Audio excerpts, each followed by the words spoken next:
2047 సంవత్సరానికి ఖచ్చితంగా మన దేశం వికసిత్ భారత్గా మారుతుందన్నారు కేంద్ర మత్స్యశాఖ, పశుసంవర్ధక శాఖ, డైరీ, పంచాయతీరాజ్ శాఖ సహాయక మంత్రి ఎస్పీ సింగ్ భూపేల్. తిరుపతిలో కురబ కులస్తుల ఆత్మీయ సమావేశానికి ముఖ్య అతిథిగా కేంద్ర మంత్రి పాల్గొన్నారు.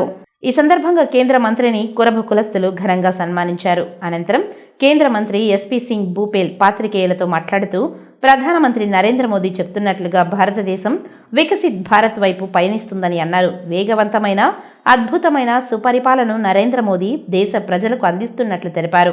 ప్రతిపక్షాలు ఎన్ని విమర్శలు చేసినా దేశం సర్వతోముఖాభివృద్ధిని సాధిస్తుందని ప్రజలు విశ్వసిస్తున్నట్లు పేర్కొన్నారు. నరేంద్ర మోదీ పాలనలో దేశ ప్రజలందరూ ఎంతో సంతోషంగా ఉన్నారని తెలిపారు.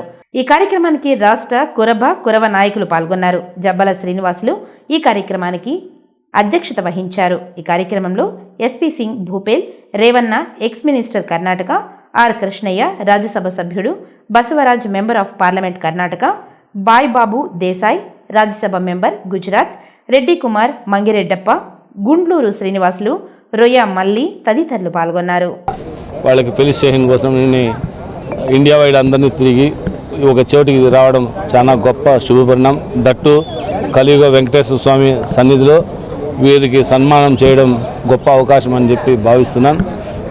భవిష్యత్తులో రాజకీయంగా కురుబలు ఇంకా డెవలప్ కావాలని చెప్పి తెలియజేసుకుంటున్నాం. అదేవిధంగా ప్రధానంగా రాజకీయంలో గతంలో 10 సంవత్సరాల నుంచి గతంలో జగన్మోహన్ రెడ్డి గారు కానీ ప్రస్తుతం చంద్రబాబు నాయుడు గారిని కురుబల్ని గౌరవించి గుర్తించినారు. 2 ఎంపీలు, గతంలో 2 ఎమ్మెల్యేలు, 1 ఎంపీ ఇచ్చినారు. జగన్ రెడ్డి గారు మినిస్టర్ గారిని ఇచ్చినారు. ఇప్పుడు చంద్రబాబు నాయుడు గారు రాయలసీమలో కురుబలు అత్యధికంగా ఉన్న బీసీలో గుర్తించి జగన్ రెడ్డి గారు 2 ఎమ్మెల్యేలు, 1 ఎంపీ అవకాశం ఇచ్చినారు. అదేవిధంగా చంద్రబాబు నాయుడు గారు 2 ఎంపీలు, 1 ఎమ్మెల్యే ఇచ్చినారు. జనాలు మంచి మెజార్టీతో గెలిచేకుంది. చంద్రబాబు నాయుడు గారు సవితమ్మకి మంత్రి పదవి ఇవ్వడం సంతోషదగ్గ విషయం. భవిష్యత్తులో కానీ ఈ తిరుపతి పట్టణంలో మా ఏకైక డిమాండ్ ఒకటే, అన్ని కులాలకి స్థలాలు కేటాయించినారు.